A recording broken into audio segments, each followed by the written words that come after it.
something, but there's no proof that anyone's ever been here at all. Hey there, everybody. PTPOP here. And it's been brought to my attention just recently, again, that my channel here on YouTube, it used to be fun. Isn't that what it's all about in this country? It's all about having fun, right? Oingo boingo, we gotta have fun. All about putting a smile on the faces of the American people and the people of the world. So they'll buy some more pills, and they'll buy some more cars, and they'll buy some more shirts. They'll live happily ever after, right? My channel used to be fun back when I ranted about call centers. Back when I roasted the corporate hellscape with a smile, right? I don't smile much. But now I guess I'm just a bitter old man, right? Is that what I am? I'm just a curmudgeon. A curmudgeon who does nothing but complain, right? I guess it's what people see me as now. But let me ask you this, people. Let me ask you this most sincerely. You can answer me out loud. You can answer me in a comment. Write me an email. Have y'all looked out the window lately? It doesn't matter what country you live in, but have you gone outside and walked amongst your fellow countrymen? Have you? Have you all tried getting anything done these days without a dozen hassles and a meltdown along the way? Have you? This isn't negativity, my friends. This isn't my perspective. I'm not doing this to get ratings. I don't make any money on this channel, and they'll probably block this one. You know what this is called, my friends? This is called reality. And if you don't know what it means, look it up in the dictionary. Let's run down the list, shall we? Now, I'm speaking mostly on behalf of Americans because I really don't know what it's like to live in the UK or France or Italy or Brazil or any other country, okay? But here in this country, our healthcare system is majorly fucked. And you say, well, Pete, you're such a negative Nilly. Why do you say that? Because I just got out of the Cleveland Clinic where I was treated like a piece of meat. That's not me being negative. That's the goddamn reality of it. The only people that had really warmth and decency were the African-American orderlies that took care of me at a couple different places during the course of my stay at the Cleveland Clinic. The nurses had that 1,000-yard stare. Most of them didn't give a crap whether I lived or died. My doctor that did the surgery, he didn't even bother to speak to me. He called my wife on the phone. After the surgery. He didn't even come out to the waiting room to speak to her and say, hey, Pete's doing okay. That's fucked. That's fucked up, guys. It's impolite, it's cold, it's harsh, but he's a busy guy, right? He's got other patients to see. The job market is fucked. The job market in this country is abysmal.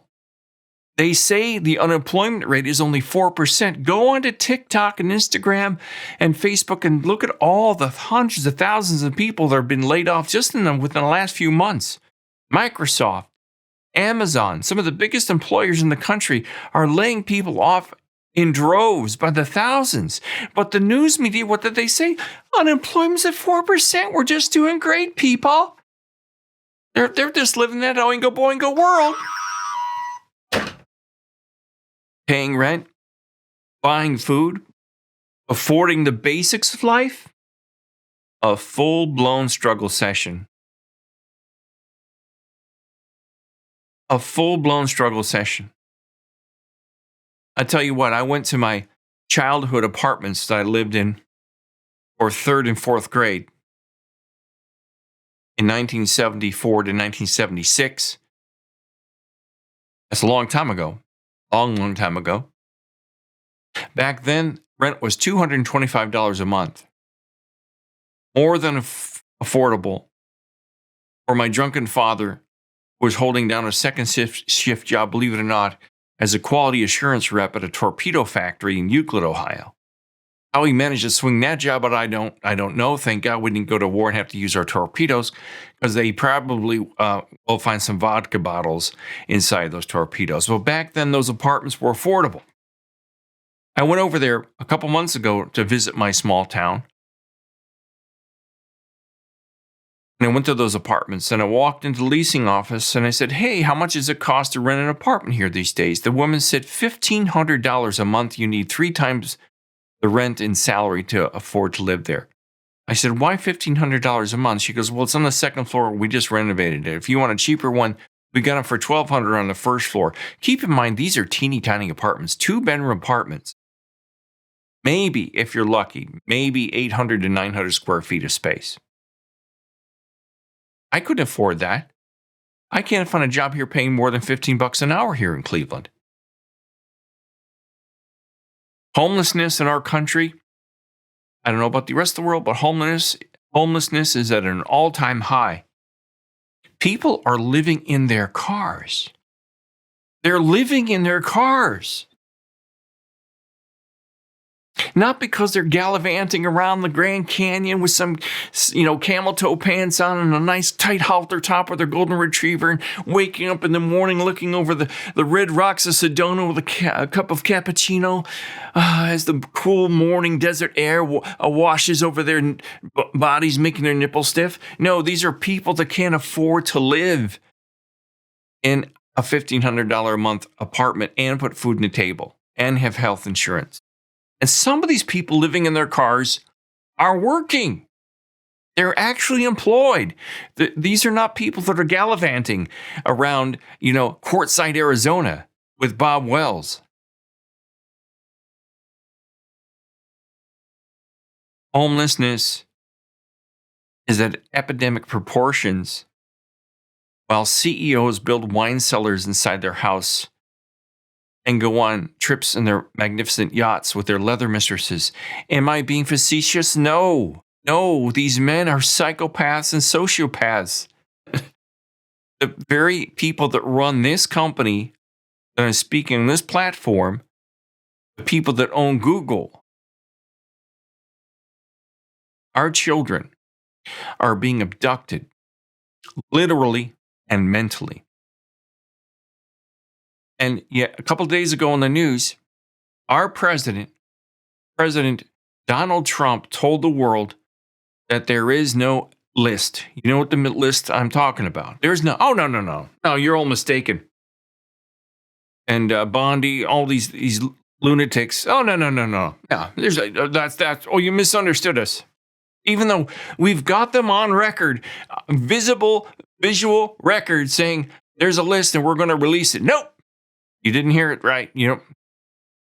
We're being gaslit or being lied to. And probably why is somebody's got the dirt on somebody somewhere. There's probably a country that we're allies with that has got us by the short hairs and got us by the balls and said, if you do anything with that list, heads will roll, eyes will melt. Our children are victims, and they're being sold into slavery. Thousands upon thousands of children go missing each and every day, and nobody knows how to stop it. No, sorry, we just can't figure out how to stop it. And half the country doesn't even seem to care. Nobody seems to care. You bring it up, and I'm like, oh, well, what are you talking about? I was just over at my rec center a couple of weeks ago. Men sitting around the pool with 30 to 50 children in the pool taking pool lessons out with their cell phones. And I said to the lifeguard, why are these men allowed to have their cell phones out around children? She said, sir, if I had to go tell that man to put his cell phone away, I got to walk around and tell everybody to put their cell phone away. Exactly. That's your job, honey. Why do you think men have their cell phones around the pool? It's a weird freaking world. There's a bunch of sick freaks out there. Are you kidding me? She didn't want to be bothered to have to walk around and tell grown men to put their phones away. Women didn't have their phones out. Men do. Because you know who the predators are? It's mostly men. Women can be predators, but it's mostly men. a time in my life when I was like the rest of you, and I was in a dream world. I was pickled by pornography. I was in a daze, in a trance by pop music and pop culture. I was in a daze by the music of the Beatles. I sat here just dreaming in a dream world of the Beatles, the Beatles. And songs would come on the radio, and they would, depending on the style of the song, whether it was the Beatles or not, would affect my mood. Happy one minute, then sad the next. It was like on a roller coaster ride every time I got in the car. And I sat down one day and I said, why does this music have such an effect on me? Why am I in this constant roller coaster of mood swings? It's the goddamn music. Angry, happy, lamenting, sad, all in a half an hour car ride to work. One minute I'm listening Metallica and I want to ride over, crash into the guy in front of me. And the next minute I'm halfway in tears because I hear a sad song. Is that natural? Is that normal? And I know I'm not alone on this. You say, well, you're crazy. You're just a crazy old man. No, I'm not crazy, because you know what? Every single person you drive by has their music turned up like I used to. I used to have the music cranked. I still do it occasionally, but once in a blue moon. I'll tell you this, I was just next to my neighbor's wife pulled out. She's a nurse. She pulls out her car windows down. It's like a 45-year-old woman. We're all victims to it. I'm not putting her down, so if any of the neighbors are watching this isn't to put you down, but I was part of this at one time too. Music has a severe effect on your psyche. And you all smile through it all. And I refuse. I refuse to put a smile on my face. Let me tell you what makes me smile. You want to know what makes me smile? We need a new roof on our house. So we've called up a couple different places to get our roof repaired, new shingles, the whole thing. Today we've got a quote for $21,000. And if we want new gutters too, $25,000. That's more than my car cost 6 years ago. For shingles. And the guy's probably going to bring illegal aliens to stand on my roof and put nails in there. Really? And I'm supposed to smile about that. The first guy I got a quote from him, I told him, I said, are you bringing, employees with you? Or are you bringing people from Guatemala and Mexico to work on my roof? Never heard from him again, because there's my answer right there. He said, oh, no, Pete. He said, oh, no, Mr. Tompkins. I guarantee you we got full-time employees here. They're here. They're professionals. They're professionals because they're here to do roofing. That's what they do. Now, this guy goes down to the local QT or the Sheets where all the Mexicans are standing, and he gets them in the back of his truck and says, hey, anybody here want to make $5 an hour to put on a roof? You know goddamn well it's why he didn't call me back. $25,000 to move rainwater off of my house. And this guy tells me it's because of the tariffs. Out of the other side of his mouth, he tells me he uses, I can't remember the name of the company. It's an American-based company that makes the shingles. He told me to my face, well, the shingles are made in America, but we have other costs because of the tariffs. So he's basically fucking milking me because everyone else is doing it. Just like the gas prices go up and go down, they don't tell us why. You kidding me? Are you kidding me? Are you high? You better be, because that's the only way you can make it through this life, and not feel the pain of what all of us else are seeing. They've been red-pilled, that are awake, they're sober now. Because that's the only way those numbers make any sense, is if you're high, right? $25,000 for a new goddamn roof? And I'm supposed to sit here and say, well, Pete, you just got to look at it. It's depending on how you approach and how you feel about it. How I feel about it is it's not right. We're being taken advantage of. And to all of you Wayne Dyer, peace-loving, Pollyanna, crystal-humping gurus out there, the one that think life is sunshine, puppy dogs, and rainbows, let me tell you something. You're all crazier than a football bat. Because I used to try to believe in all that crap. I bought the books, the Wayne Dyer and the Amen, Daniel Amen, and all these freaking charlatans. And recently, when I had prostate problems, I was desperate to avoid the doctors. I was desperate. I don't like doctors. And so I tried every natural remedy I could find to shrink my prostate. I was taking oregano and pumpkin seeds and you name it, any natural remedy that I read about. I tried meditations. I tried 432 hertz music for months and months on end. I even had magnets in my underwear because they said that would shrink my prostate. Well, tell you what, it's all bullshit. I spent probably $500 over the course of several years on these natural pills, different types of natural vitamins and bullshit. Didn't do anything for me. My prostate got so bad that I couldn't pee at all because the prostate grows. It naturally grows. It's not inflamed. It's not an infection. There were no infections. There's no UTIs. There was nothing that would fix this other than boring out the center of my prostate, which I did.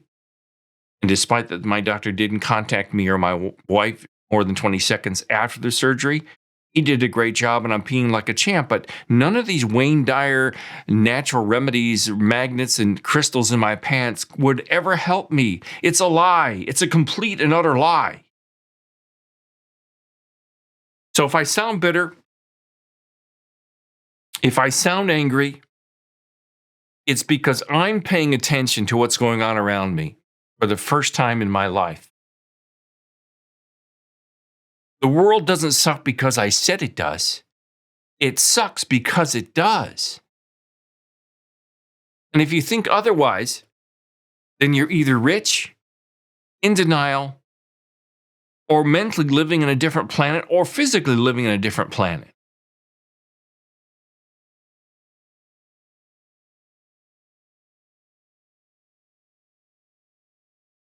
See, I grew up in a really traumatic and dysfunctional family. I've seen a lot of stuff and I've always had my radar is very sensitive to the weirdness, but I ignored it for a long time. I immersed myself in music. I immersed myself in pornography. I immersed myself in this weird freaking world of distraction and illusion. And the one thing that woke me up was something I can't even say on here, but it happened back in 2001, in the fall of 2001. And if I even mention it, they'll block this video from the world. That's how much they control this stuff. And I feel for all of you are lost in a haze of drugs and pornography and tattoos and cigarettes and booze because you're only running from what's eventually going to consume you and kill you.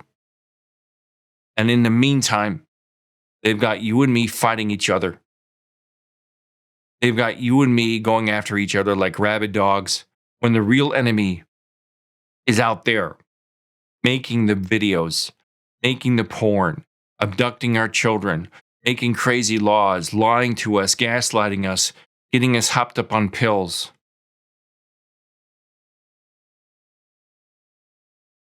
And I'm just a little voice. And if my voice gets any bigger, they'll do to me what they did to Russell Brand or what they've done to a lot of other people who have claimed they've allegedly done insidious things.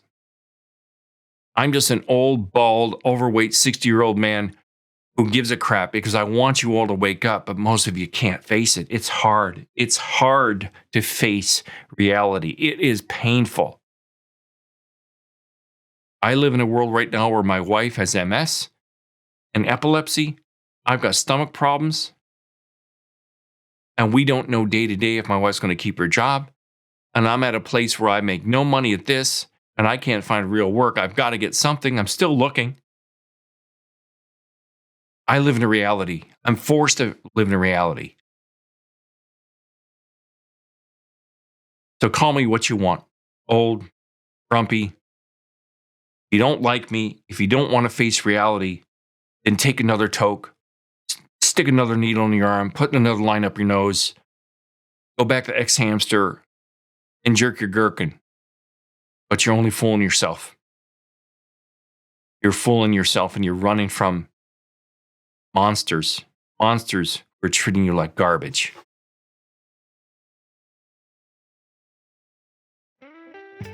Guys, it's time to make a change.